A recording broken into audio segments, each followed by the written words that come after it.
Ja, pizza's in? Hey,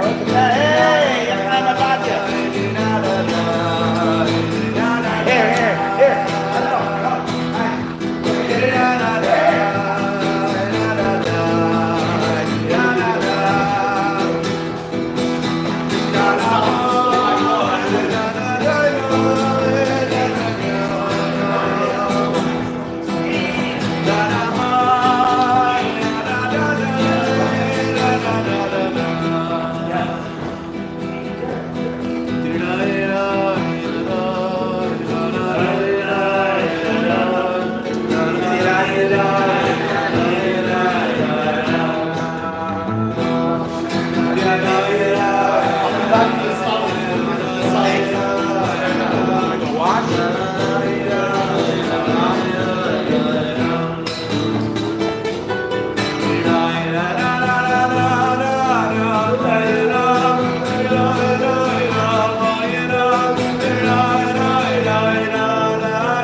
to this mountain. Wow, this is great, Rabbi. Within elbow reach.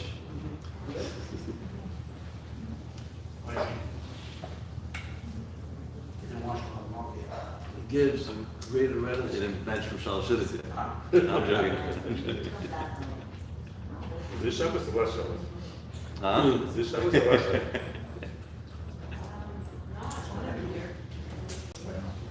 No.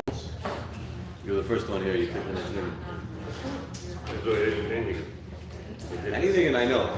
The one you're thinking of, I don't know. Not only was he first, he was a sponsor. Oh. What was the reason why you sponsored? Was there a specific reason or something? You want to be responsible? Schools are my kids. Huh? Schools are my kids. Oh. Oh, yeah, have a good song? There we go, that's what I'm trying to get to.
there's a few people that are here on YouTube that all they can see is me. I know. So I felt responsible to see for you guys. Maybe like this. Not all see. Oh.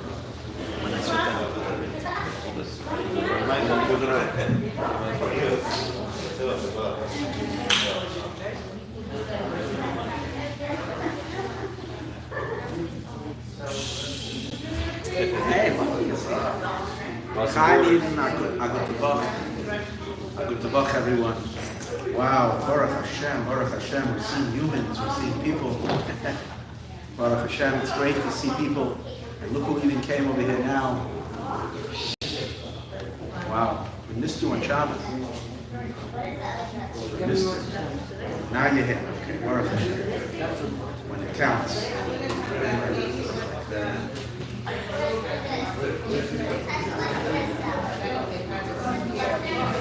Nothing mental. That's good. He's here.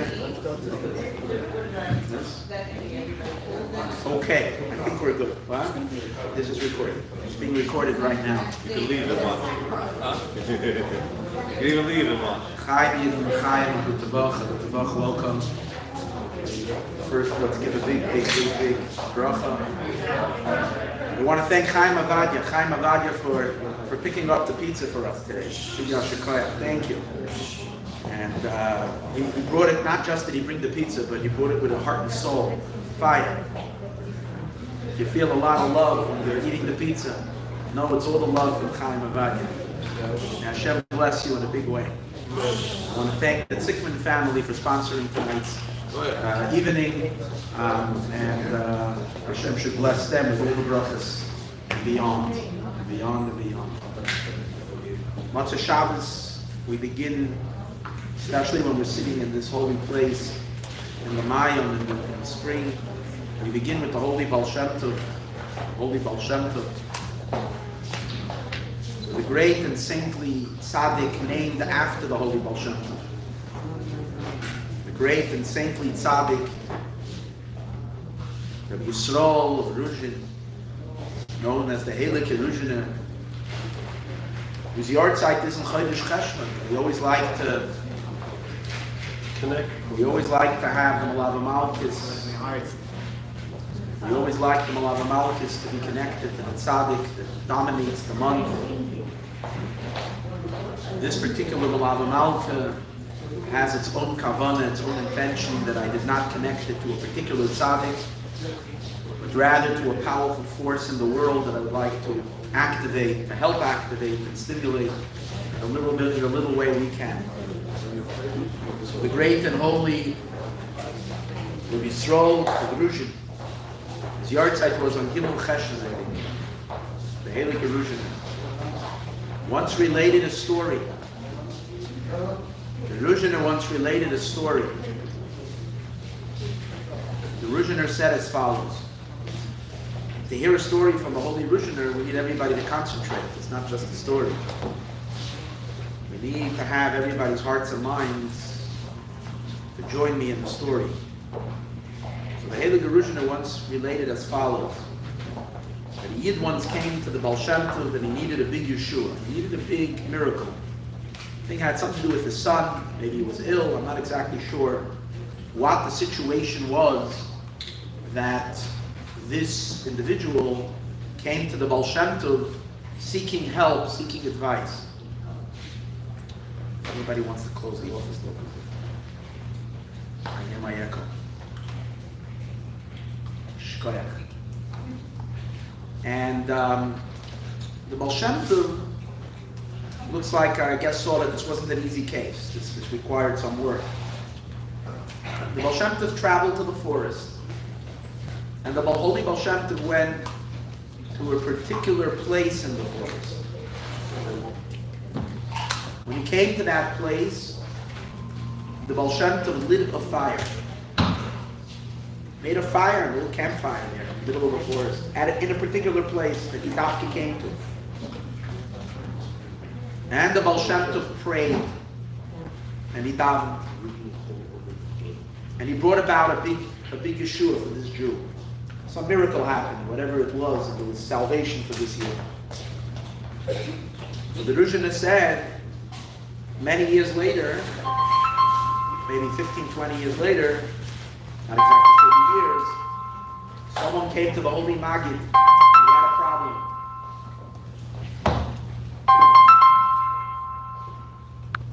Someone came to the Heilige Maggid, this richer Maggid, and he had a problem. And he was seeking the Maggid's help, also needed a big Yeshua. So the Holy Maggid said as follows: I don't know the place of the forest where the Baal Shem Tov went. I don't know. But I can light a fire, and I can daven. So he lit a fire, and he prayed, and he brought about a big Yeshua for that particular year. A few years later, after the Maggid passed away, the Yid came to the great and saintly tzaddik, Rabeim, one of the students of the Maggid. He poured out his heart. He needed a Yeshua. He needed something, and again, it was a difficult situation, and it wasn't easy to accomplish it. So the Moshe Leib Sasser said, I don't know how to light a fire. I don't know how to do that. But I do know how to pray. So he prayed. And he brought about a Yeshua, a big miracle for this year. Then the Heilige Reuven said as follows. He says, we don't know the place of the forest. We don't know how to make a fire. We don't even know the place. We don't even know how to pray. But what we do know is how to tell a story. And he told the story of the tzaddikim who did whatever they did, and by telling the story, he accomplished what needed to be accomplished. Under the influence of that story, I had the inspiration to call for this special Melava Malka. And not dedicated to a particular tzaddik, but to the force of tzaddikim in the world that have governed and decided the rise and fall of empires and governments. Because we're living right now in crucial times, and the entire world needs a big Yeshua, and it's hanging on the line. The Eberste wird sicher schicken a große Yeshua. But the little bit that we all can do to help out, we want that on November 3rd, there should be a big, big, big victory for the Tzad of Kedusha. That's what we want. And being that I don't mix with politics, I'm not going to say where it has to go. Whatever you believe is Tzad Kedusha, but I have a certain opinion about it. What Tzad Kedusha is and where things need to go. And under that inspiration, I'm telling the stories today to evoke the powers of the tzaddikim, that they should lean in heavily and dictate and bring about the big Yeshua for the Jewish people and for the ultimate victory of Mashiach Tzidkenu, which is very clear. If anybody has a little bit of a sensitivity, we can all see and feel where all this is going. And we merit to see a very big, big, big Yeshua. And Chaim and Bracha and Chaim, and we see big, big, big miracles. So we all know that there was a very great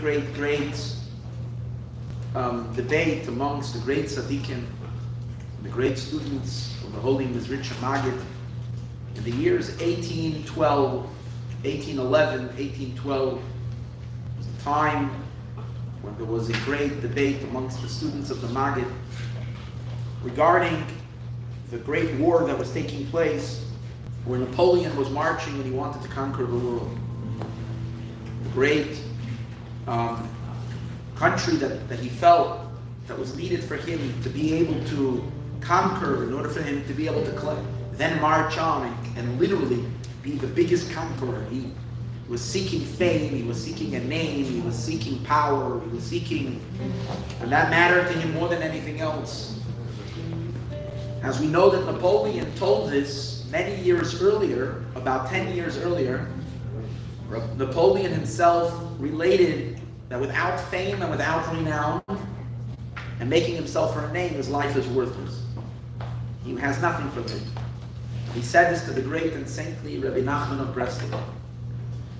It is known that Napoleon in his earlier war, this wasn't in his last attempt, this was the story that I'm about to tell soon, is Napoleon's defeat by the hands of the Russians in the early winter of 1812. But many years before that, I think it was in 1798, 1799, I didn't get a chance to look this up and make sure it's historically correct. But there is some time when Napoleon actually came to the land of Israel. He was on a campaign to conquer, to reach India, and he had some stuff in the Far East. And he came to Eretz Yisroel. And he actually was stationed on the banks of the Kinneret. That's the story. He had his armies there. He was there for a while. It happened to be that at that very same time, Rabbi Nachman also came to, what was the time that Rabbi Nachman went up to Eretz Yisroel. And Rabbi Nachman of Breslov was in the city, was in Tzvas. He went up to Tzvas. He reached the highest levels of spiritual connection to the Eibishter and Tzvas, the holy city of Tzvas, and you have Rabbi Nachman at Tzvas, can you imagine that? So as he was doing his avoid, and one day he was out in the fields doing his boidus and a deep meditation, and Rabbi Nachman fell asleep in Tzvas, in some fields outside. And as he was sleeping, he had a dream. An old man came to him and he said, "You have something important, you should go down to Tiberias, go to Tveria." Rabbi Nachman left immediately, it's a certain thing you need to accomplish here. Rabbi Nachman left Tzvas and he went down to Tveria. And he took a room, he rented a room in a house of an old fisherman, Jewish fisherman, the banks of the Kinneret. He stayed in that house for a little while. At that time, Napoleon's armies, Napoleon was then in a little bit of a confused state because there was a lot of trouble happening in France. And, you read Napoleon's life, you see there was a lot of opposition against him at many times. And he wasn't sure if he should continue in his military campaigns or if he should go back to France. And he was in a very unsettled state. So at that time, his soldiers, he didn't have such a tight grip on his people. It was a little bit, because he himself was a little confused. So these guys, hoodlums, not necessarily, soldiers with spare time on their hands. So they were, making their rounds around the various different villages and places around, and to make trouble. They were drunk. They were breaking into homes. They were stealing. They were robbing. They were doing all kinds of other stuff. Napoleon's soldiers, French soldiers, and they happened to come in to the house of this old fisherman. Busted into the house, and they demanded money. The fisherman said to them that I don't have any money. I don't fish anymore. He said, I don't do any fishing. I don't have the strength. I have my children who go out from time to time. They do a little bit. They give me meager or something, but I don't make a living. I have nothing to give you. And these French soldiers didn't care about it. So they started to harassing him, and then they started beating up this poor old fellow. He was crying, and they were beating him viciously. Rabbi Nachman was in the back room. Rabbi Nachman heard this commotion. He came running out. He sees these guys beating a Jew, so he yells at them, tells them, "Stop!" And they turn around, and the first second they were taking was a very commanding voice. He told them to stop. And they see this thin-looking younger fellow, and it's a Jewish guy who's starting up with them. So now they have a new someone else to take them. So they approach him, and one of them grabbed off his belt, and he was going to come over and start whipping him. At that moment, Rabbi Nachman just gave him a piercing look. When he gave him a piercing look, the guy was paralyzed, and he stood there with the belt. And when the other two tried to mix in, he added them into the screenshot. And he froze them all. And as they were all standing over there, they got terrified. And he warned them. He said, "Don't you ever step into a house of a Jew ever again, and to bother and to hurt them." And then he let them go and said, "Get out of here." They went running. When they came back to their army barracks, they related the story of this Jew with some kind of magical powers that they met. And the story was, they told it, and they told it with vivid detail how literally they were paralyzed. They said, this guy's some powerful individual over there. So as they told the story started making its way, and finally it got to Napoleon himself. So when Napoleon heard that there was this Jew with such powers, he was very intrigued and he wanted to meet him. So he took his soldiers with him and he asked them to take him to that area. They found the place and they pointed out Rabbi Nachman. So as he came over to Rabbi Nachman turned to him and Rabbi Nachman said something like, "Good afternoon, Your Majesty." He addressed him like, Napoleon was shocked because how would he know? And Rabbi Nachman said, "To the eyes of those who see, we can see things." So Napoleon asked Rabbi Nachman, he said, I see that you had a conversation. He struck up a conversation with him and he realized that he's a very knowledgeable person. So he said to him, "Tell me," he says, "I need advice. I want to know, if I should continue in my campaigns of conquest right now, or I should go back to France and settle things over there and so on." Reb Nachman thought for a while. Reb Nachman said to him, he said that, conquering and all that is not good for you. It's not going to bring you peace. It's not going to bring you, and what you need most in your life is peace. And don't be fooled, he says, by your current victories. He says, because in the end, it's just going to, you're not going to do too well. He says, this is what he says. He said, God bestowed you, that's what he said. God bestowed upon you incredible talents. He says, but these talents should not be used for conquest and victory. You should use these talents, he says, go back to France and build your country up to be a country that's, take care of your people, of your countrymen, build them and create a better society. He says, but don't be fooled by your power and your strength and so on and so forth. So Napoleon said to Rabbi Nachman, he said, that I can never do. That I will never accept. He said, because I'd rather, a life without conquest and fame, as is meaningless to me. I'd rather die young and not have. But then he offered Rabbi Nachman to come with him and be his advisor, even though he didn't take his advice. So he asked Rabbi Nachman to come with him to be his advisor, and Rabbi Nachman declined. He said, "All I want is just to serve Hashem, and I'm staying over here," and so on and so on. So Napoleon, dreamed of being the conqueror and the emperor of the world. When Napoleon made what he later ended up being his fatal mistake, going all the way deep into Russia and trying to take down the Tsar, there were tzaddikim in Poland that were in a great conflict whether it's a good thing that Napoleon would win that war. Most of the students of Rabbi Melech of Lozensk, what we call the Polish Rabeim in Poland, were siding with Napoleon. They felt that it would be a good thing for Napoleon to win this war, even though it would cost a lot of bloodshed at that time. The war would pay a heavy price. Many Jews were being drafted to the army. The Jews came running to the Mendel of Rimanov, the great Rabbi Nachman Mendel of Rimanov, incredible saintly tzaddik, and they were begging him to do something because their children were being drafted into the army to fight against Napoleon. And Rabbi Mendel was not listening to them. He wasn't even letting them into his house. He was completely, rejecting all these Yidden. He didn't even give them an ear. And Naftali of Ropshitz, the student of the Mendel of Rimanov, was crying and begging. He says, Rebbe, how can you be so indifferent to the cries of these Yidden that are crying and they're begging and all they want is you to help them. Their kids are being ripped away from their homes. They're being sent to the army and so on and so forth. And the saintly Mendel of Rimanov was just turning away. And he said, because he felt, that Mendel of Rimanov felt that Napoleon has a chance to be the final war of Gog and Magog, and he was praying that this should be the war of Gog and Magog, and he felt, and he said, that from Rimanov bis Pristik, I think that was the name, Pristik, from Rimanov bis Pristik, sollen Yidden gehen mit Blit bis till the knee.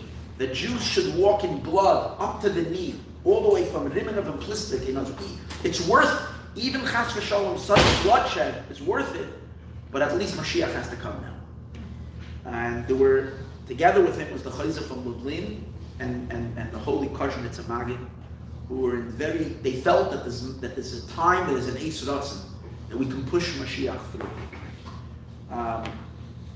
And that was their avodah, the great saintly Mendel of Rimon. Now the story is told, it's hard to be able to figure out, again, if you're coming from it from a historical perspective, as I read a whole thing today, where they try to place when the story could have happened, because at Pesach time, there was no wars going on between Napoleon and the Russians. But the story is told that the Mendel of Rimon was baking matzahs on Pesach.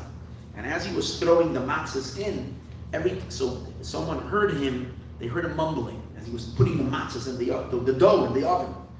And he was pulling them out. And every time, what he's saying, and he was saying 500 Russian soldiers. And then he threw in another one, he said 1,000 Russian soldiers. And then he said 2,000 Russian soldiers. And then Naftali of Ropshitz, who interestingly was not siding with his Rebbe, he was a tzaddik on his own. And as we're going to talk about the other side of those who believe that Napoleon should not win this war, he saw that it's getting bad because his Rebbe was literally finishing off and deciding the victory, literally. So he got at that moment, he yelled to the Naftali of Rav, which was known to be a huge chacham and a very sharp. So he yelled to his Rebbe. He said, Napoleon is the Chatame, Napoleon is a Tame, and a Tame is Nitchet to Pesach Sheni. He said that Napoleon is defiled, is impure, and an impure person gets pushed off the Pesach Sheni. He can't bring the first car of the Pesach, gets shut. And by doing that, he completely confused the Ramendel of him. If you understand, if you're throwing matzahs in the oven and you're killing 500 soldiers on the battlefield, you have to be in a deep state of meditation to do that. You can't just do that, like while you're eating pizza. It's like a whole different situation of where you have to be while you're doing it. And by him confusing him, he completely knocked him off. And he knocked him out of that channel, out of that Wi-Fi, and he couldn't get back in. And Naftali of Ropshitz was literally scared for his life because of Kapeda for the Mendel of Rimona. They also tell that Naftali was a very beautiful Baal Tefillah. I come from a Hasidus that trace their roots to China Chassidim that come from Jikiv, which comes from Ropshitz, which we very much emphasis in Hasidism in Stichin, where I grew up, was on the Nusach of davening and singing, and it's very special, it's very beautiful, and the melodies and the things. Naftali of Ropshitz was a beautiful Baal Tefillah, and he was the Chazan by the Mendel of Rimona. And when Yom Kippur, he told them to have certain kavanas for the fall of the Tsar and the victory of Napoleon. And being that Naftali of Ropshitz did not agree with this Rebbe, so what he did was every place he was supposed to sing a slow tune, which is like a kind of a thing like this, he sang a very, very freiliche tune, like from Yechia and the Yamas and that kind of thing. He was like singing and patching and making all freiliche.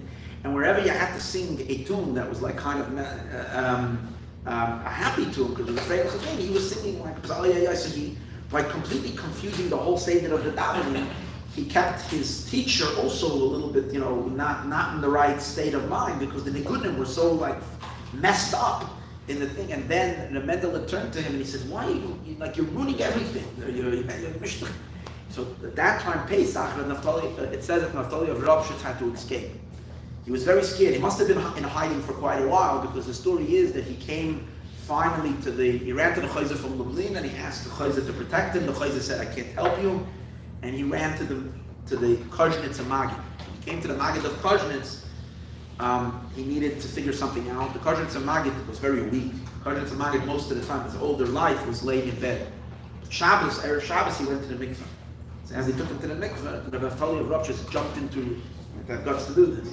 He jumped into the bed of the Kozhnitz and Magid, and he lay there. And when the Magid came back from the mikveh, he sees him in his bed. So he told him, but it did. Tzaddikim Bechlal didn't like if anybody touched their beds, It's like the famous story. I'll tell you another. So we mentioned a Mendel of Rimona. This Malava Malka, when I was first looking for a who to tell the story from, who to dedicate the Malava Malka, I'm looking through the yard sites of Tzaddikim. So the tzaddik that I was going to do the Malava Malka for was the successor of the Mendel of Rimona. His name was Reb Tzvi Hersh Mesharetz, Reb Hershel Mesharetz. He basically was literally a cleaning boy by doing janitorial work for the Mendel of Rimenov. He took over the Rabistava after the Mendel of Rimenov passed away. So you can imagine what kind of person this fellow was. He came, it was an amazing story, it was a beautiful story, but one of the things were that he begged the Gabbai that he should allow him to clean. So he gave him chores, he became like a shtickl hoizbacher. But the one thing he wouldn't let him do was to make the bed of the Mendel of Rimenov. He never let him make the bed. Because preparing the bed was like a big avodah, and he wouldn't let anybody chas v'shalom. One time, he would beg him and beg him and beg him to give him the schus that he should be able to make the bed of the holy Mendel of Rimenov, and he would never let him do it. One time, he left, he had to leave town, and he wasn't there, and he needed someone, so he called this Herschel, and he said, Hersh, tonight do me a favor. He says, I'm giving you this very big schus, but you have to be very, very careful. You know what it means to touch the tzaddik's bed, and this and that. He says, please do it, and he said he's going to do it. Anyways, he did his thing. The next day, he gets called in by, and he says, did anybody make my bed? Who touched my bed? That's what he wanted to know. Who was the one? So he got so scared, and he started saying, but I usually don't. He says, no, tell me, who did it? So he finally tells him that it was Hersh. It was Hersh, the Heusbacher over here, that I had to make the bed. He says, call him. He says, from now on, no one ever is allowed to make my bed but you. Okay, so he was the appointed one to make the bed of him. So tzaddikim b'chlal, you know, they're sensitive, very sensitive, very sensitive. And so according to Kabbalah, the bed is very holy. So the Rav of Ropshitz was laying in the bed of the Karjan Tzamagid. So when he came back and he said to him, I'm getting out of bed on the condition that you protect me from the Mendel of Rimenov. And the end, he gave him, he assured him it'll be okay. But the story, however, is that the Naftali of Ropshitz was able to convince the Karjan Tzamagid to change his mind regarding Napoleon. And one of the things the Karjan Tzamagid said, it was Pashas Yisroel. And again, the problem with a lot of these stories is that when you try to get the actual war times and connect them to the actual stories, not all of them fit. The Chabad story that I'm going to tell you is very, very detailed to all. It's verified because there's actual documents and so on and so forth. So historians actually take these stories. So a lot of these stories could be they happened and not necessarily they definitely happened, but could be they weren't necessarily at the last battle or at you don't know exactly at which historical point these things took place. But Parshas Yisroel, when the Karjan Tzamagid read in the Sefer Torah and he got to the pasuk, Navoil Tiboil, when Yisroel says Moshe Rabbeinu, Navoil Tiboil, you will become tired. He changed the words and he said Napoleon Tiboil, Napoleon will fall. That was a statement. Or some say that he said it at the Megillas Esther, Ki Nafal Tiboil Lefanav, when it says by Haman that you will surely fall before him. So the tzaddikim and by the way, the Mendel of Rimenov, when after he felt that he lost it, because of the Naftali Ropshitz and because of other work of tzaddikim that were not joining him, including the Alter Rebbe, because everybody tells the story. If you hear the story amongst Chabad Hasidim, the traditional story is that the Alter Rebbe had a debate with Reb Shlomo Karliner about who should win the war, and that's absolutely not true, because Reb Shlomo Karliner passed away 20 years before that in Tavkuf Nun Beis. Reb Shlomo Karliner passed away in 1792. Napoleon's march into Russia was in 1812. So the whole story is shtipnished. The Rebbe writes it in a letter. The Rebbe says it can't be. It's Reb Shlomo Karliner. But it definitely happened, but it happened with other tzaddikim. And the Rebbe said, someone writes that it's probably possible with the Karjan Tzamagid. It makes the most sense that the one that the Alter Rebbe was actually competing with was actually the Mendel of Rimenov.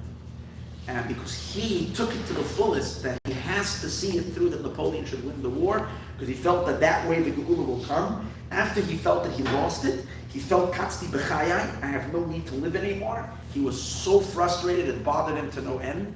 And that year, actually, when they tried to push Taka the Geula through, the three tzaddikim, all three of them passed away. The Karjan Tzamagid, the Mendel of Rimenov, and the Chayzer from Lublin. All of them passed away in 1 year. It was a frightening time. But it had to do, the Alter Rebbe passed away a little before, but it had to, because they continued their campaign like 2 years later. The Alter Rebbe was Moise Nefesh for the opposite. to have Napoleon actually be defeated, as we're going to see the story. Anyways, l'chaim Yidden, we're going to have a ding and a two, and then we'll continue with what's going on there. L'chaim. Start off with Reuven Nachman. We went to a lot of places. We started with Reuven Nachman. Maybe I feel a student. Shem is over a student. Oh, if I it's so much Shem is Buddha. I feel a student. Shem is over a student. Oh, if I even so Hashem is Borah. Ay, ay, ay, ay, Gavri, Atoy, Rayakur, Makush, Oy, Borah. Ani, oy, Meid, Ani, oy, Meid, Ani, oy, Meid. Gavri, Atoy, Rayakur, Makush, Oy, Borah. Ani, oy, Meid.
sing a lot of events, and I always have to be conscious of songs that everybody knows.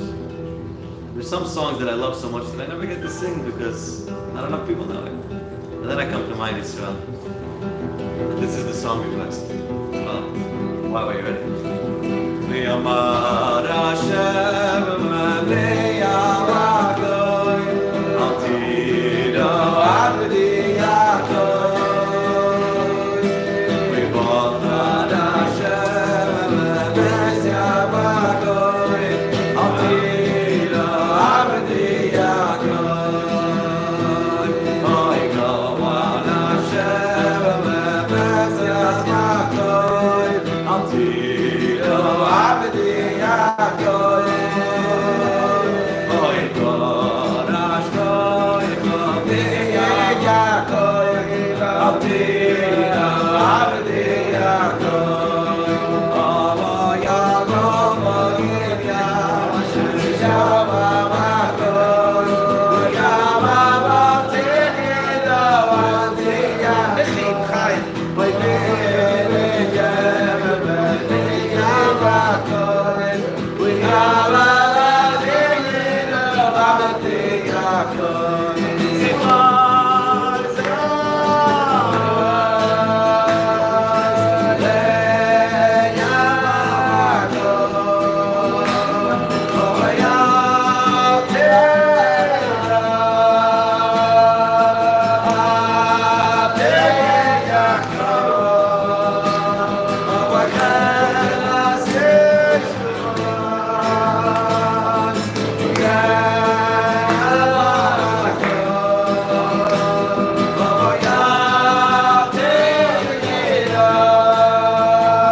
Oh yakoy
We mentioned before, I just remembered, mentioned before, the story of Reb Hershel Rimanov.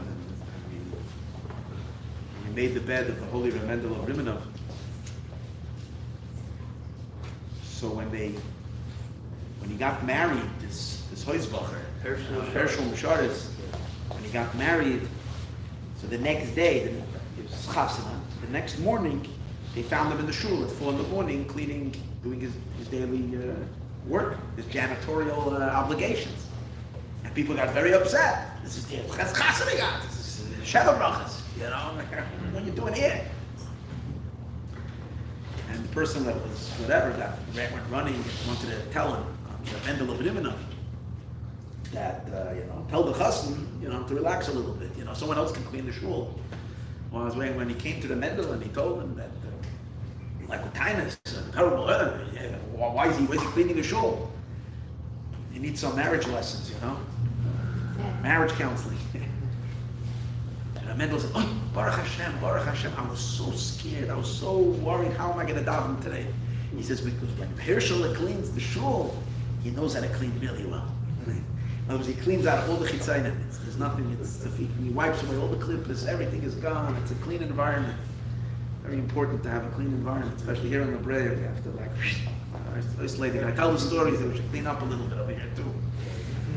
In any case, so the Mittler Rebbe, Reuven, writes a fascinating letter in which he describes in detail a very, very amazing story of the last few months of the life of the Alter Rebbe.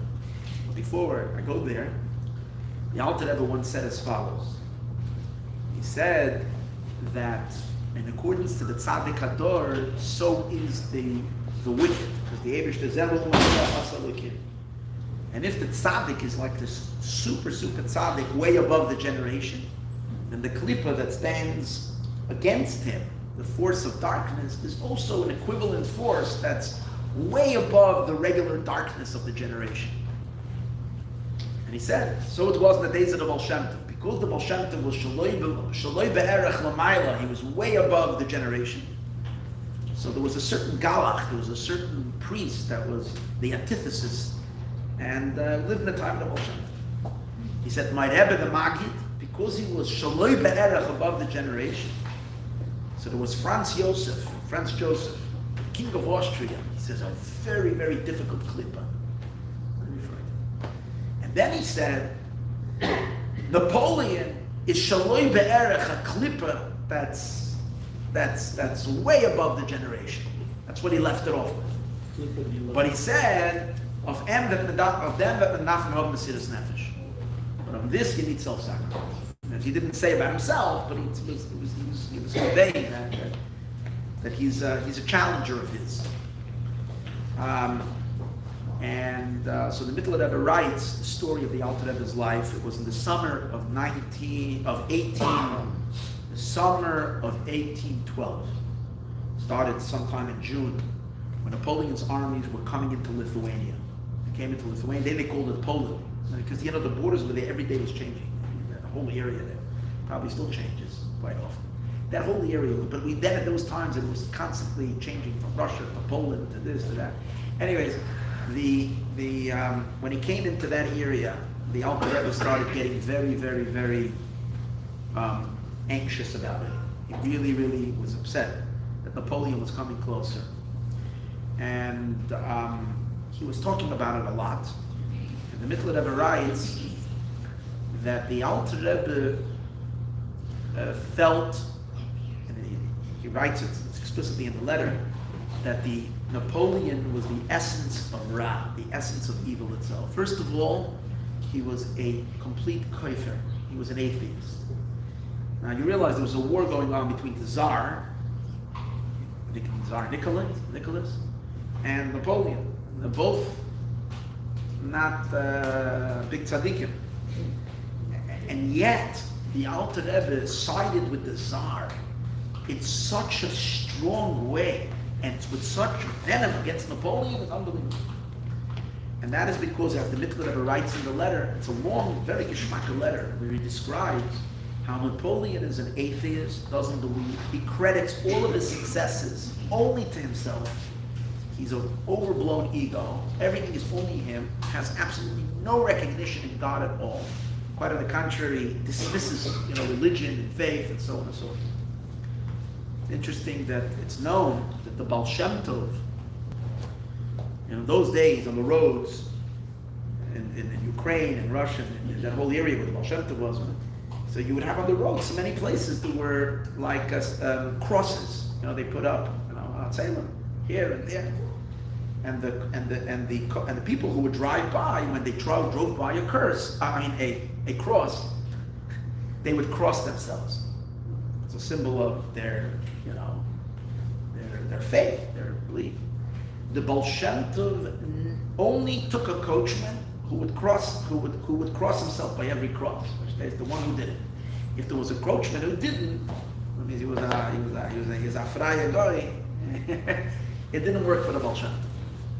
And the reason is because a person that has a belief, he has faith, he believes in God. So he's a God. He has a certain authority and fear of God. So even if he has, it's not the full emes, but at least he believes in the Eibishter. He calls the God of gods, but the Eibishter is still an Eibishter. But someone who dismisses God completely and credits everything for himself and as an atheist is the worst. In Tovkuf Ayin Beis, which is actually the year before this, there's a fascinating mimer from the Alter Rebbe, the discourse of the Alter Rebbe called Te'er HaShichra. It's talking about Hashem taking down Sancherev, where he's describing how Sancherev was a certain evil that never existed with all the Rishayim before him. He says because all the wicked people before Sancherev, they were served idols, but they believed in a God. Sancherev only believed in himself. And he was and he says it's such a klipa, and he goes on and on to explain how that's the worst Sheva worst. It's like total, and that's how he referred to and he describes Napoleon. He says he's the Sultan himself. He says he comes from the forces of pure Gevurah. He's also a real wicked person, very Ritzeach. There's a lot of Achzarias. Comes mitzad the forces of dinim, of judgments, and so on and so forth. He says, on the other hand, the Russian Tsar, he says, is a person of humility, believes in God, very strong faith, believes in God, has very strong convictions, and all of his successes come from the Eibishter. And he says, those are the people that God helps. People who are humble, and they believe that they acknowledge God, and so on and so forth. These are the ones that the Eibishter empowers, and so on and so forth. Plus he says, he's from, which is an important idea for today's election, he says he comes mitzad hachesed, which is on the right side, and he comes mitzad hadinim, which is from the left. And he says, and it always needs to be that it has to be yamin goiver al asmal. The right needs to prevail over the left. And he says that's the idea of halus Hashem kol goyim shakuki gover aleinu chastoi, that chesed should win. The side of the right side should win. There should be a tagabudis of chesed. Yeah. So the Alter Rebbe believed very, very, and the Alter Rebbe felt that the klipa of Napoleon was such a darkness, so much so that the Alter Rebbe did not want to live under Napoleon's in land where Napoleon is now controlling. He didn't want to actually live in that land, in a space where he was. Because he could not stand the tumah that Napoleon. They say so much that the Alter Rebbe hated the French so much that the Alter Rebbe would not look at French, at the letters of anything written in French. He had such a sinna to the whole culture, and whatever France represented. The Rebbe has a whole interesting sikha. How that was in the days of the Alter Rebbe, but after 7th generation of the spreading of Hasidus and so on and so forth, we've already rectified the lowest parts of the world, and even France has already been elevated. That was a chiddush. There's a whole story about that, which we might get to. But the general idea is that the Alter Rebbe said that the French language is. I saw that the Sochatchav, the Avnei Nezer also says very strong that the language of French. It actually creates Yetzirah. The language itself, it pulls Tiznus, that's what he said, the language itself, the French language. And he said that he brings, the Shem Shmuel brings, that the reason why Rashi put in French words into the Pirush is not because he couldn't explain himself without friends, but Rashi already wanted to do a tikkun and do some kind of a weakening in the French language to weaken its Indian. That's why you have all the loyazes of French. The Alter Rebbe was very, very, very, very, very anti-Napoleon and whatever he stood for. The Alter Rebbe also felt that if Napoleon will win, he even said, because Napoleon is known that he wanted to make a Sanhedrin. He said he's such a Rasha that he wants to take Koiches HaKedusha and he wants to take those Koiches and pervert them and use them for his success. And that's the whole reason why he wants to make a Sanhedrin. And anyways, as soon as Napoleon was getting close, the Alter Rebbe told his family that he feels that his time is to leave. They have to leave. And as Napoleon was nearing wherever they were, it was the middle of the summer, it was Erev Rosh Chodesh Elul, the Alter Rebbe with 4 families, I mean his whole entire mishpach and others, escaped. They left, that time he was in the city of Miyabi, and he ran really quick. They packed together all the belongings, and the Alter Rebbe then instructed that they should take every single thing, any possessions, all of their possessions. They shouldn't leave anything over. There's a story that they left, and then the Alter Rebbe remembered that there was a pair of slippers that was left back again. There's a lot of stories around these things to know exactly what is accurate or not, but to tell the story that there was one chassid that was sent back, to run back, to make sure to get the Alter Rebbe's slippers. He came, and they were very nervous because they knew that the French army was already moving in.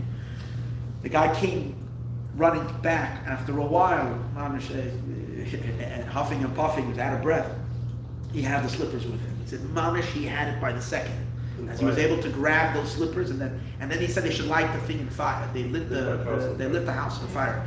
Because they said Napoleon, either was Napoleon himself or his generals, came riding into Liadi, and they were right away looking for the rabbi. The Alter Rebbe then was known as, his name was Bruchovich, because he's a son of Baruch. So before it became Schneerson, the Alter Rebbe was known as Rabbiner Bruchovich. So they said, where does Bruchovich live? And they offered actually money.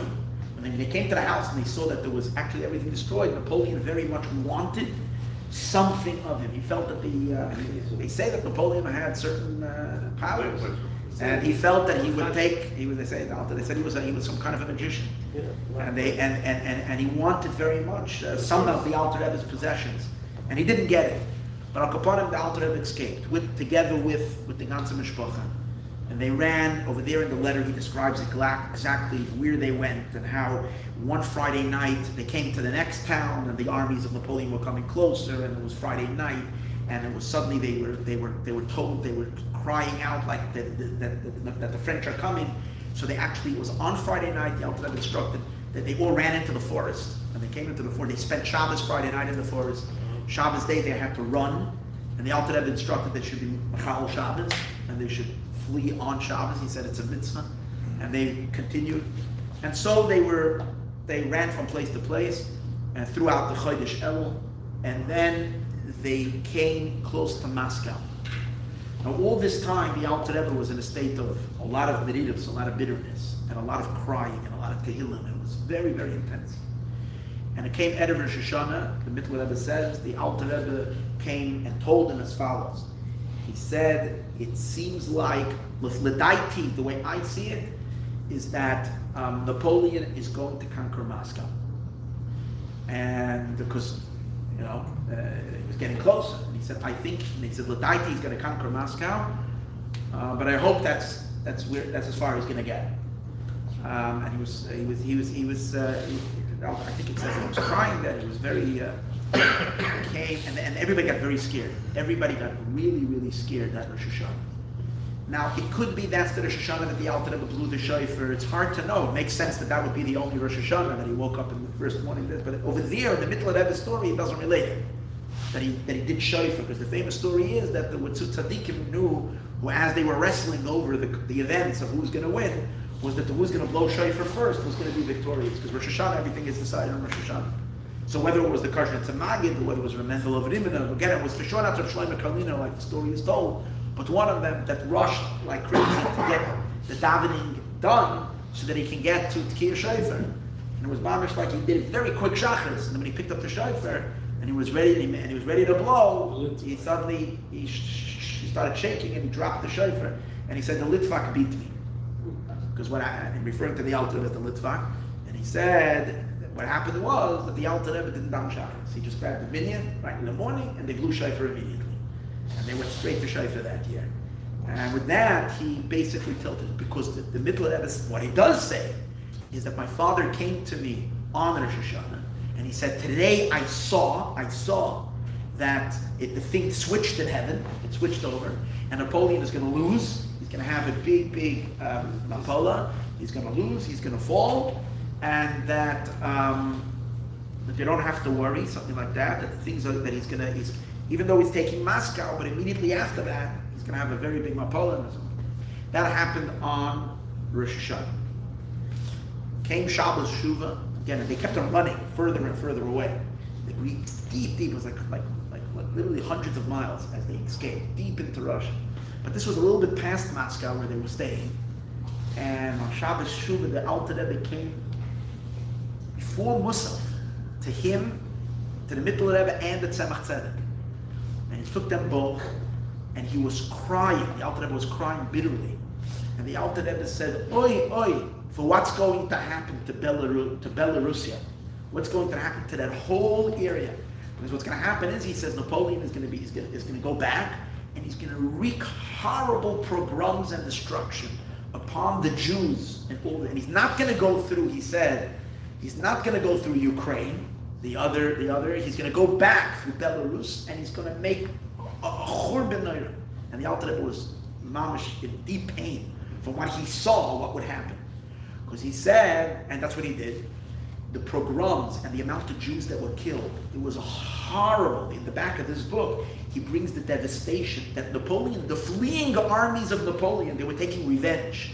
And they were looking to hurt as many people as they can. They were burning down homes, killing innocents, plundering, doing horrible things on their way out. And the Alter Rebbe said an interesting thing. He said, because in the days of Khmelnytsky, which was about 100 and something years before that, when the Cossacks rampaged through, Belarus was spared. They went through Ukraine, and they went through what they called then Volyn, Poland. Those communities were devastated. This area did not yet get the looked like whatever tikkun that needed to be done through those massacres. And he says this is the shirayim, this is the leftovers that's going to hit Belarus now because they were spared at that time. And Kachava, so Taka happened. They followed the route that the Alter Rebbe said they would go. That happened on Shabbos Shuva. Who said this, Rabbi? The Alter Rebbe. The Alter Rebbe said that the Middle Rebbe brings it in the letter. It's true that he says that my father said that it was because there was shirayim still from 100 years earlier that were not finished. Then the Middle Rebbe goes ahead and says that it came Yom Kippur.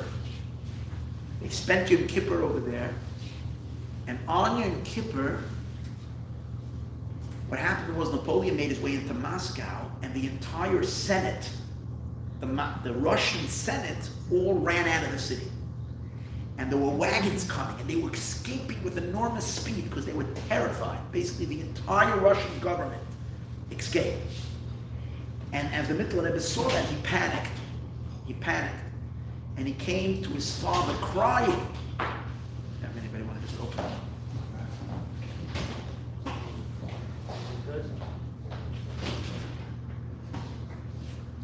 He came to his father crying, and he says, "Father." I forgot. I'm trying to record this all in memory. In the previous conversation, which was on Shabbos Shuva, the Middle Rebbe says, "I asked my father, who says he didn't even conquer Moscow yet, and how do you know? Maybe he's just going to turn around and go back. How do you know?" So he says, "I'm telling you that his gaiva, his arrogance, that he has to win." Napoleon always, this was the mistake he makes. He writes it for himself because everybody was advising him not to go, not to. If he would have stayed in what's called Smolensk and not go all the way up to Moscow, he would have returned and he would have been okay. But his gaiva, that he was going to be poked fun of back in France, and they would say that, hey, he wasn't able to pull it off. did not allow him to listen to the advice of everybody, and he had to push all the way to the end. So the Alter Rebbe says, no, I promise you that I know, he says, Moscow he will take, but then he will have his Mapon. So it was on Yom Kippur, the Mittler Rebbe came crying to his father, saying, we have to run, we have to escape. You see, the whole government is running. We have to move further. And the Alter Rebbe, we said, was then wearing his talis and tefillin. He came over to me, he hugged me, and he says, the zestach, he says, you see, I am wearing my tefillin, and I wouldn't lie to you. And I am telling you now, there's nothing to worry, he's done, he's farting. And so it was. Like immediately after that, he was pushed back completely and ran back exactly through those cities. The Alter Rebbe continued escaping. They ran further into Russia, whole story, and until they came until they came all the way around to a place called Vienna, and over there the Alter Rebbe fell ill, and it was on Yutes Kislev actually that the news came to them that that he had a big mapola, that he had a big fall. And he was being pushed completely out of the whole area, and then the Alter Rebbe got sick during that winter, and right then Chavdalad Tevis, and he passed away. It was basically a Mesiras Nefesh in his war that he fought to destroy Napoleon. When one of the Rebbes said in the argument to the Alter Rebbe why he's supporting the Tsar, he said, I don't get it, because the Alter Rebbe went so far that he even had Chassidim joining in the military. He had spies set up. Moshe Meisel was one of the great Chassidim of the Alter Rebbe. He spoke fluent French. He sent them in they befriended the French aristocratic whatever, and they went all the way up into the army, and they became big. So he took an active role. After the war, the Schneerson family, his descendants, were recognized by Russia as, they called it as honorary citizens because of their participation in this defeat. They actually helped the Russian army in a big way. So one of the Rebbes said, and I think this is very pertinent to those who are not exactly evaluating the current political situation, because they said to the Alter Rebbe these words. They said to the Alter Rebbe, this person, he said, I don't understand. He spoke about Nikolai. Now, the way they used to refer to to Russians, and especially to a Russian Gentile, in Yiddish, they used to refer to them as Funya. Funya was a way to speak about, just like the Goyim used to call the Jews Moshka, the Jews would say Funya, about like an Ivan guy, that they would call Funya. So he's referring to the Tsar, and he said, Funya is Aretzeach. Funya is Anoyev. Funya is what else did he say? Funya is Anoyev. Is Aganef. Funya is Aganef. Funya is Aretzeach. Funya is Anoyev. So why are you so enthused with this Funya? In other words, Alexander and Nicholas, who was it? Tsar Nikolai. He said or maybe it was Alexander. I don't know which one it was. He said he's a thief. He's a murderer. He's an immoral person. So he said, so what is it that you're standing for him? So the Alter Rebbe answered, with a niggin. The Alter Rebbe said a niggin. Funya is Aganef. Funya is Aretzeach. Funya is Anoyev. Aber es nicht meilen auf Havaya Echad. Translated in English. He said, Funya is a thief. He's a murderer. He's a lowlife. But he doesn't conceal the oneness of God. He's not in a war against the Eberstein. And that's the answer to anybody that wants to know in the current situation of where we need to cast our vote. Look at where there is an absolute fight against God in this world, a complete denial of the Eberstein. And over here you might not have the most refined das macht nicht stolz, but you have someone who's not stopping to mention the Eberstein's name, who just now when he had his illness declared very strongly that it was a blessing coming from God. And today he said it on an interview actually today, that it was that he knows that his whole entire refuah shalema came from the Eberstein. Mamish a repeat of this whole situation that was going on there with Napoleon. And Sada Sheni is just outright black, but the armies actually, when they went to war, the Russian armies had priests in the front lines. And before they would go out, the generals would say, we are fighting for our faith, we are fighting for our belief. and God is our commander. That's what they would announce before they went into battle. It was a real. They were people. They had a belief of it. Now, how much we suffered under the Christians? Yeah, these were the Russian Orthodox, but still they had an amun in the Eberster. Napoleon, on the other hand, when the churches, first of all, they didn't have any clergymen over there, and in addition to that, when in France, they asked that the clergyman wanted to pray for Napoleon. He sent a message that they should stop all prayers for him. Doesn't want no prayers because that's certainly something that scares the masses, and he doesn't want anything of that. It's a hocus pocus, and so was that. He said himself that when he was 13 years old, he already rejected religion. He doesn't have any amun in it. This what you see as a repeat. I think that this whole war of the Alter Rebbe against Napoleon is actually now rehashing itself. It's coming again with the same type of kfira. It's the same type of a world view that is omitting and erasing the Eibishter, wants godliness, wants morality out the door. We know it's fight against Eretz Yisroel. And we know that the Jewish people, Israel, and the Eibishter are all one. So it all goes together. If you hate God, obviously you hate Israel belonging to the Jewish people. So that becomes a big problem. And therefore, you stand in the name of humanity and stand for a two-state solution. But what that really means is you're basically saying that you're not allowing the Eibishter his tiny piece of real estate that he wants in this world, and that's the Makam HaMikdash. Because you want it to become the official stand. Let's think about this. From when the Beis HaMikdash was destroyed, from the thousands of years, no nation ever went and made the official declaration that it should be acknowledged in the books, in the laws, that mountain does. If they have it, basically, a vote for, I'm sorry for saying this, but I have to say that I think at certain times you just have to say the end. A vote for Joe Biden right now means you're voting that Mashiach should not come. Because you're voting that the Eibishter should not have that mountaintop. Because if officially there is such a deal made where you make peace with the Palestinians and you make a two-state solution and you divide Jerusalem and everybody knows they're not settling for anything less. And dividing Jerusalem means between east and west. The modern Jerusalem are the Jewish, belongs to according to them, to the Jews. But ancient Jerusalem, Ir Atika, and that whole area is theirs. So basically it says, Eibishter, you can't live in this world.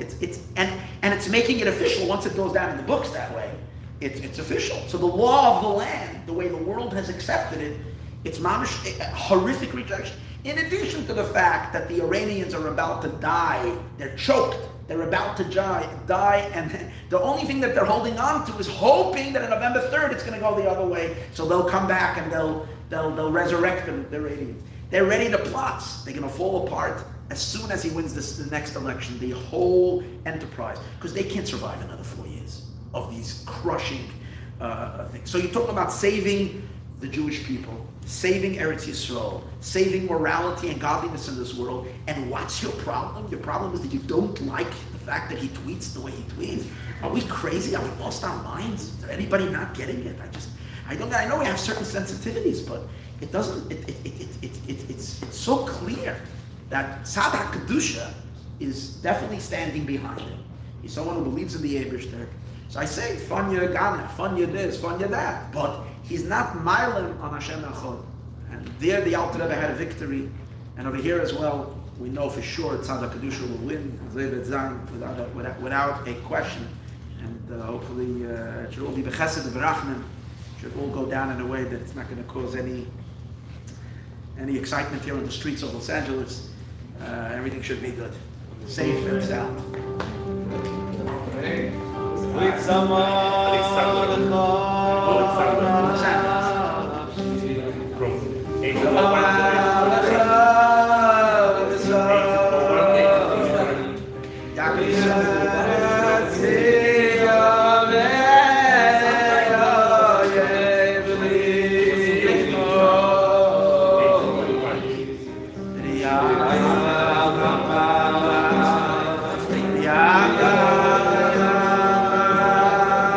Hallelujah.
1953,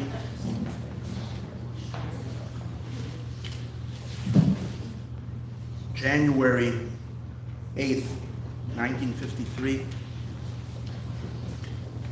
it was announced on the radio in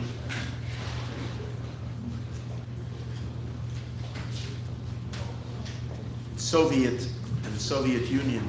It was announced that a massive terror organization, a terror group, was busted.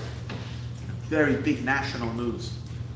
Something extremely, a group of extremely vicious, terrible people were exposed. And who are these people? These are people who portray themselves as scientists, people who portray themselves as experts in the field of medicine, doctors, important doctors, big doctors. But they wear the mantle of their profession and of their just as a disguise. In truth, these are wicked people that were working to undermine the Russian government and in general the Russian people. And they had been giving patients and people messed up medications, treatments, and so on and so forth that can actually lead, that actually killed some people. And this was a big plan that they were having to take down some very important people in the Russian in the government. And it obviously was like hit like a lightning bolt in Russia. It was big news, major breaking story. And they announced that they arrested 9 doctors. Amongst those doctors, 6 of them were Jewish. Very high established, doctors in Russia. And then the propaganda began, non-stop, all across Russia, non-stop. How this was all they're working as American spies, they were paid off by America, particularly the Joint. They were accusing the Joint as a Jewish organization, as a Zionist organization, which proclaims to be an organization that does kindness, but really now they were exposed for what kind of kindness they do. They're murderers, they're killers, and this propaganda was not letting up all across Russia. People that were in Russia during that time, Belby, you remember, you must have been before you were born. In any case, it was literally, Rabbi Saltzman, I was reading the report when he writes it, it was frightening. In the beginning, they were just saying, the doctors and everything all had Jewish names. So that was enough to figure out who they mean. Plus, they kept on pointing to Zionists and so on and so forth. They were not they weren't saying explicitly Jewish, but it didn't take long until they started actually speaking about Jews. And what this did was that people all over, those few smarter people in Russia that had the wisdom and understanding that this was all just a libel, a massive libel, were terrified to say anything against it because it seemed like the government was completely united. And major meetings were held all over in hospitals, especially in medical places, but in schools, in hospitals, in the army.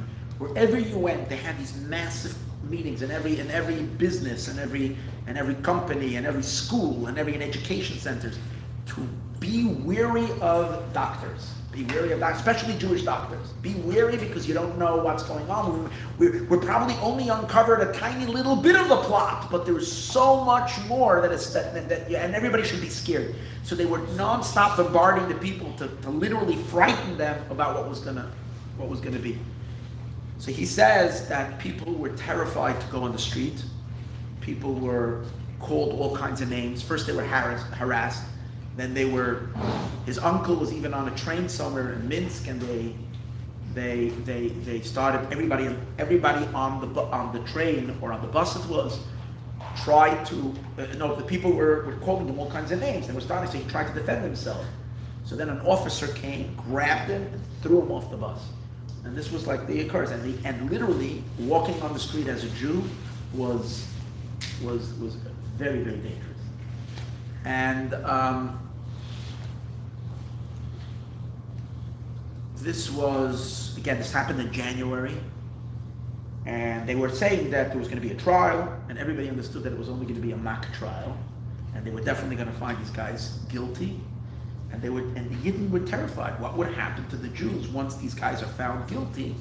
And this could unleash horrible pogroms all across Russia. Jews can be killed, and who knows what. Meanwhile, that year, already Pashas Vayera, this goes back to the beginning of that year, Pashas Vayera, which is still before January, it's just like 2 months before that, the Rebbe, by the Fabrengen, suddenly turned and the Rebbe asked if anybody knows the niggin of Ani Maamen. It was a niggin that was never sung in Lubavitch. This is a new niggin that the Rebbe asked if anybody knows Ani Maamen. Suddenly someone that was there started singing the famous Ani Maamen that the Yidden sang when they were, on the trains going to Auschwitz. And the Rebbe picked, they started singing. People knew it. They started singing, and the Rebbe started singing. And then from the many Fabrengens throughout the winter, the Rebbe was singing this Ani Maamen song, the Mundu Shalem. In addition to that, he was singing. He was talking a lot. He started talking a lot about the darkness of Golus and how Golus is extremely dark, and how Yidden have to have Mesiras Nefesh, but Yidden have koiches that even in the darkest moments of Golus to overcome these darknesses. He was talking a lot about it. People were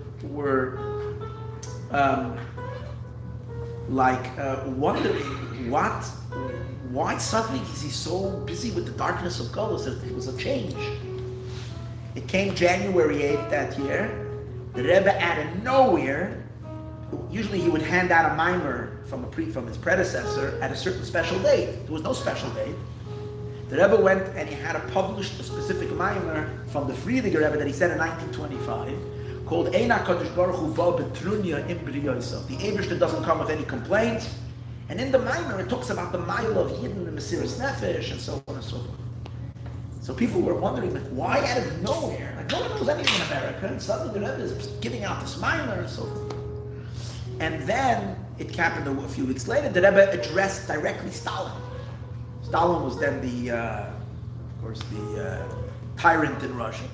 And the Rebbe addressed Stalin and the Mesiras Nefesh. The Rebbe spoke that there are Yidden in Russia. How unbelievable it is that a Yid has to keep Shabbos, and as a result of that, he loses his parnasa. And Yidden that have to travel and goes to far distances in order to go to the mikveh. And how people need to learn Torah in cellars. That was and Mesiras Nefesh and hide to put on tefillin. He was speaking all about the Maila of the Yidden. But the root and the climax of it reached on a mysterious Purim Fabrengen in 1953. Purim that year was on a Sunday, and during that Fabrengen, Hasidim gathered. It was, the end of the. Now Purim was on March 1st. It's an amazing thing. So that night, by the Fabrengen, the Rebbe said a mimer. The mimer that he said was Vehi Oymen Es Hadasa. That was the first mimer that he said. The mimer of the Hadasa. Then they sang the Gunin, and the Rebbe said Sichas, and they sang the Gunin, and he said Sichas, and they sang the Gunin. He gave 11 Sichas that night. But the shock that really shocked everybody was all the way the end of the Fabrengen. It was almost already morning, like 3 o'clock in the morning, when the Rebbe started telling suddenly a story. It's a mysterious story. The Rebbe said as follows. He said that in the days of the Rebbe Rashab, the 5th Chabad Rebbe, it was after the fall of the Tsar. It was very volatile times in Russia. There was a voting that was taking place. And the Rebbe Rashab then instructed the Chassidim to go vote. So there was one Chassid who was completely not shaykh to anything in this world. He was Chassid. His heart and his mind and his heart was completely in Chassidus. He didn't know anything about it. But the Rebbe said to go vote. So what did he do? He went to the mikveh, and he prepared himself. And then he could anything. Then he put on a gartel because he listened to the Rebbe. He do something the Rebbe said. He went to him, and he comes to the voting booth. And I guess they told him who to vote for, whatever. He voted, and then he came out. And he sees like there's going to be like this election, I'm sure many places. You got the Trump guy standing there, you have the Biden one standing, So there was a group of people that were there, and they were chanting, they were clapping, they were singing hooray. But in Russian, as they say hooray, it was more like sounding like, I guess, Hurrah. hoorah, hoorah. That was the thing. So they were yelling, hoorah, hoorah. So he, he's all excited. He was able to do what the Rebbe wanted. So he sees them chanting. So he joins their chant, and he's standing there. But he thinks they're saying hoorah, they're bad. He's bad. He's bad. So he starts joining them, and he's screaming hoorah, hoorah, hoorah. And when the Rebbe got to that part of the story, the Rebbe put his hands. The Rebbe gave a big smile, huge smile, and the Rebbe put his hands on his face like this, and he called out 3 times, hoorah, hoorah, hoorah, hoorah, hoorah. It was a Purim Chavrein, but it was strange. And he finished telling the story. And the way Zaltzman tells the story, which I read today, is after the Rebbe finished telling the story, the Rebbe turns to his right side and he repeats the story a second time. Same story, second time. And when he gets to the end of the story, he puts his hand again on his thing and he screams, hoorah, hoorah. I heard versions of the story that the people started screaming together with the Rebbe, because the Rebbe screaming, hoorah, hoorah, they all joined. He finished on that side, he turns to the left side, and he again repeats the story, and the third time. Now everybody watching this knew at that moment that they're witnessing something that's taking place way beyond their understanding on some mystical level that's going on, because you can see it in your own eyes that the Rebbe was doing something here. And as soon as he finished the story, he did something that he never did yet in all of his, it was just 2 years after he became Rebbe, but never done before, is that he started a second mimer. And the second mimer was on the pasuk, Al Kain Yomim Karu Liyomim Ha'elu Purim Al Shem HaPur, a very deep discourse. Finished. And that was the story. Fine. Happened on March 1st. On March 5th, I think, they announced in public radio in Russia, a very somber announcement, very like that Stalin is very, very ill, that everybody, whatever, should have the prayers, because you don't pray with there, but I don't know what exactly you say, but people should know that. And the people would then, for the Yidden that were there, they were waiting to hear the good news that he died already. And waiting, and finally, on March 8th, I think, or whatever, they announced that he died, and Russia was hit like, because the way they built up Stalin in the minds of the people, like they want to, all day long there's propaganda going on of how he cares about everybody individually and how he's the most amazing person. And Ad Kedei Kach that Zaltzman writes that a Jewish woman, first of all, by his funeral, there were people who fainted in crying and weeping. They managed it from the pain of the fact that he died. And Zaltzman writes that if a lady told his father, after the funeral, she says, Reb Avrum, we had one person who used to look out was in Oich Emot Got Genimmen. You can imagine, you see already in America too, where the Jews are standing. So that even him, God took away. Oh, they say November 5th he passed away. No, here's not that, but the story, March 5th. But no, let the story. So here's the background of the story. Background of the story was that the plan that was really happening in Russia, now they found out later what was the real story. What was going on with this doctor plot was that it was all orchestrated by Stalin. And what was going to happen? What was his plan? The plan was that on March 5th was going to start their trial. On March 11th, I think that's what it was. On March 11th, they would be found guilty, and all 9 of them would be executed. But as a result of this and all the propaganda against the Jews, it would start big pogroms against all the Jews in Russia, and that would obviously put all the Jews in danger. What would Stalin do as the great savior of the people? He would come and say that I'm coming to rescue the Jews. He had trains parked already. They already were gathering big trains, because he learned already from his friend Hitler on how do you do this. So he had them parked in all the big cities, in which they were going to load the remaining Jews who will survive the pogroms. They estimated that 3 million Jews. 1 million they felt was going to be killed by the pogroms. That's how vicious it was. They figured that the Russian murderers would take care of this. That's what he was planning for. 1 million would be dead by the pogroms. Another million would die on the way to Siberia, where he's sending them to protect them. Because he wants to protect the Jews against them. 1 million would die, and the last million he had built barracks in Siberia to keep them there slowly till they're annihilated. In other words, whatever Hitler didn't finish, this was his plan. This was planned for March 5th, to start at March 5th. The Farbrengen was March 1st. So if you look on Google now, and you go to Wikipedia, and you read the story about Stalin's death, it describes as follows, that on March 1st at night, he was together with people. They had some kind of February 29th, which is the night before, 28th maybe. I think it was a year only 28th. So February 28th, he's in a meeting with whatever the meeting was, and then he leaves them and he goes into a room and he says that no one should bother him, he wants to be alone. And they heard a noise, but no one dare went in. That's the whole story. And then the next day, when she went in to clean his she found him laying on the floor. That was on March 1st. And then they kept it quiet, they didn't tell anybody, and so on and so on. Now, no one knows what happened exactly, because this is Russia, Soviet Union of those days, how he died, or what happened, or whatever, but Chassidim know the backstory how he died. And literally, the Rebbe bumped him, mamish, with the story of Hurrah, that Purim by night was clear. Now, the Rebbe never said anything about this, until 40 years later, when they printed this mimer, when the Rebbe edited this mimer and they printed it, they wrote the story. Kenera, this is the second mimer that was said, and it's bekesher with the events that were happening in the Soviet Union at that time. And the Rebbe allowed it to be printed that way. That it was the mimer was said bekesher with what was going on in Russia during that time.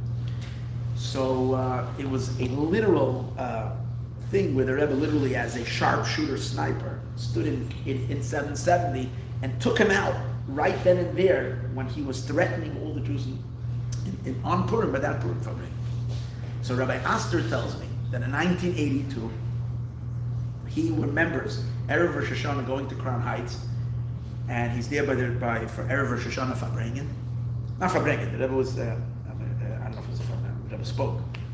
And the Rebbe mentioned the idea that it's known that the Tzemach Tzedek Pravinen, the Rebbe used the word, something like Tratskis in Petersburg. That the Tzemach Tzedek used to make order in Petersburg on Rosh Hashanah. Whoever he didn't like, he removed, he would set up whatever he likes and what he doesn't like. And the Rebbe said in the name of the Tzemach Tzedek in 1982, Erev Rosh Hashanah. He says Rabbi Aster lived in Monsey. He was a kid. He remembers getting into his car with his father. And his father walks in, he had a couple of people that he brought from Monsey to New York. So now they were driving back, and his father says, I'm telling you right now, if the Rebbe said this, the Rebbe killed Brezhnev. This is what he said. And Brezhnev is gone. You look up online, November 10th, right after Rosh Hashanah, it's Chav Gimel Cheshvan. It's like a month and a half after Rosh Hashanah. Brezhnev suddenly died from a heart attack, and the next one was Andropov. So the way Aster tells me the story was that the next year the Rebbe also mentioned it, but it couldn't be next year because Andropov was in for 2 years. No, I'm sorry. Yeah. It was Chernenko was Andropov. They dropped them every year. Yes. So when year. I looked over there, it said 80. Maybe it was 80. Maybe because it was 83, 84 turning. Or whatever it is. He says that the next year the Rebbe also said the same thing on Rosh Hashanah. And again the same thing. He said the third, and he said he got into the car. He said the Rebbe took care of. What was his name? Chernenko. But when I look over there after Brezhnev, it says I was looking at it today. Yeah. It says on Trump, And then Chernenko, and then Gorbachev. Oh, and then Chernenko. Yeah. He said, but by Chernenko, the Rebbe didn't say it anymore. There's 2 years he spoke. 2 years he said on Erev Rosh Hashanah, this would, he said that he mentioned that Tzemach Tzedek fake Pravin, and when the Rebbe would say that Tzemach Tzedek would do so and so, it's because he was activating it. So he put him away as well. The same happened when they made the peace deal with Camp David. So when they made the peace deal with Camp David, the Rebbe was very, very against the peace deal. Because 84. So this was in 1982, and that's in 1984. It's February. Yeah, but there's a It's year 83. missing. But who's in 83? 83 was Rosh Hashanah. It's February 84. Could be. Yeah, all right. It's So that's what it this is. year. Yeah. It's here, So what happened? Nundal. Nundal. Again, I didn't get a chance to verify this much, but the Rebbe was very against the deal that they were making with Egypt, because the Rebbe never wanted that they should give an inch of land for peace. It would be peace for peace like they're doing now, not peace for land. And by the Farbrengen, he thinks it's Pesach Sheni, but he's not sure. He said the Rebbe suddenly said in the Farbrengen, and who knows was wird sein in a chodesh harum in Mitzrayim?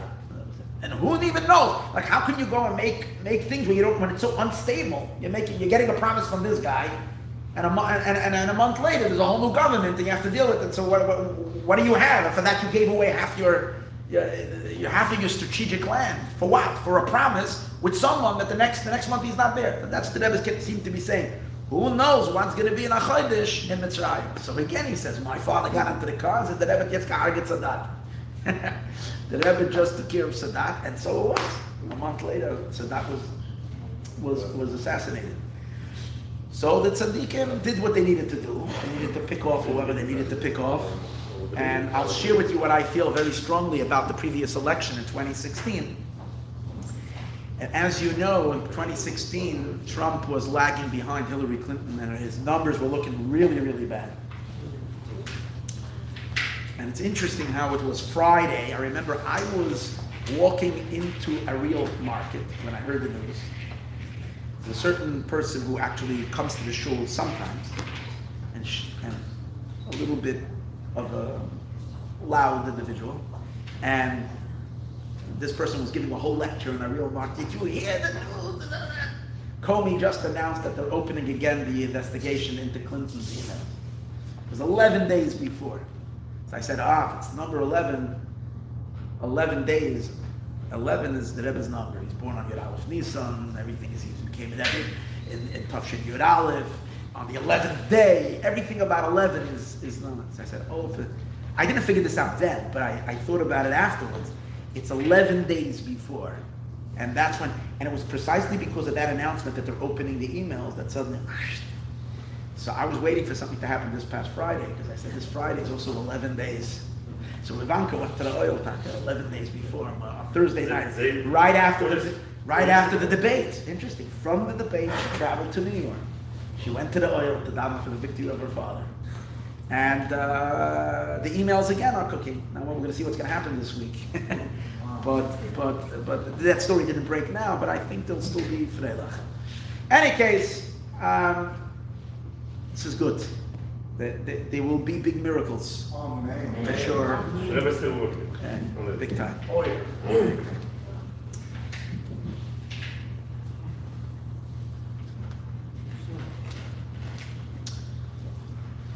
Maybe see big miracles. L'chaim.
Alter Rebbe crossed over, when he was running away, he asked the Chassidim to go find out with what song Napoleon crossed into Russia.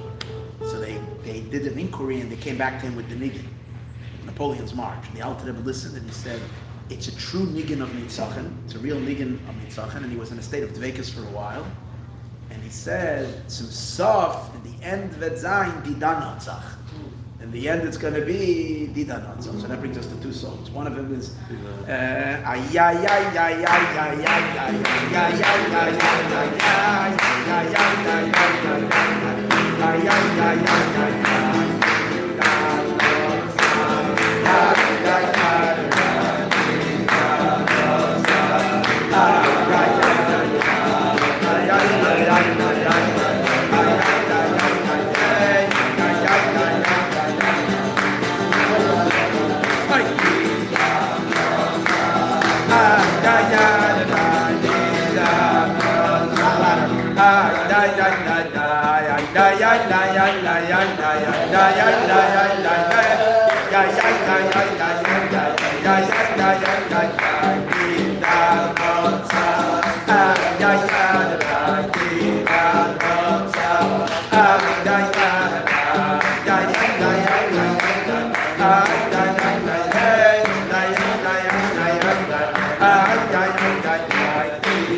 Other thing is, you know the march, Paul's march.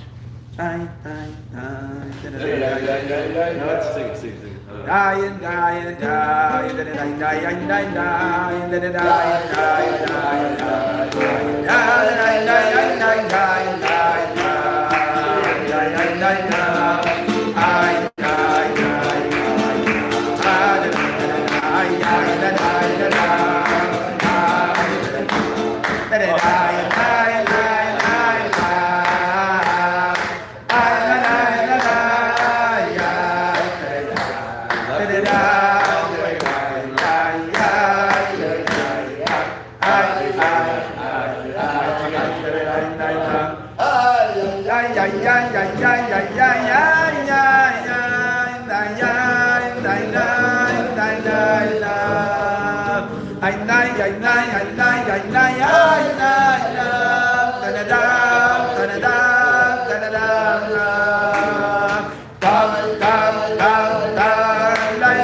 I have to make.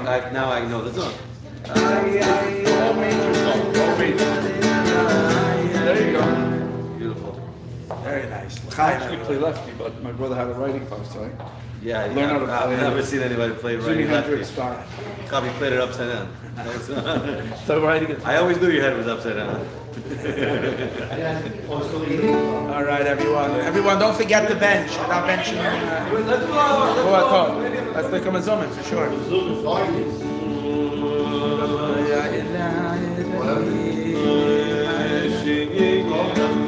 least I gave you one or two that actually limited the stories, so you have new stories. This was a spiritual Indian, not for tale the mice.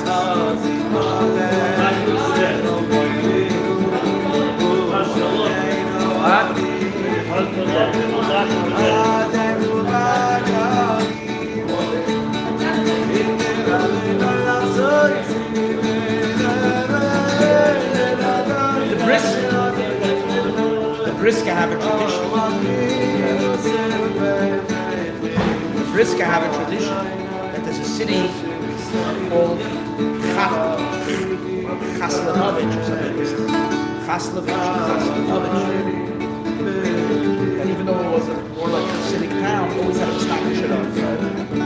So they say the story that when the Alpha ran from the building, he found himself in that area. Because they were looking for him. And he hid. Stock of shit on. Hid him in his house. Right. Came to look for him. They were looking for him, but they convinced that that's stock of shit on. Stock of whatever. For sure not how you did. So they didn't check there. So the Alpha was safe because it was stock. So the Alpha said, "Also der Stadt, that came on the Jana to the shit." But they refused the story. But they were that whole area is not within the escape room. It's a completely different area. It's a nice story. It's so nature brings the story. Still have a cover. Kabbalah. Yes. Everyone, a gute Woche. Make sure to make a bracha chroina if you're eating pizza with us wherever you are.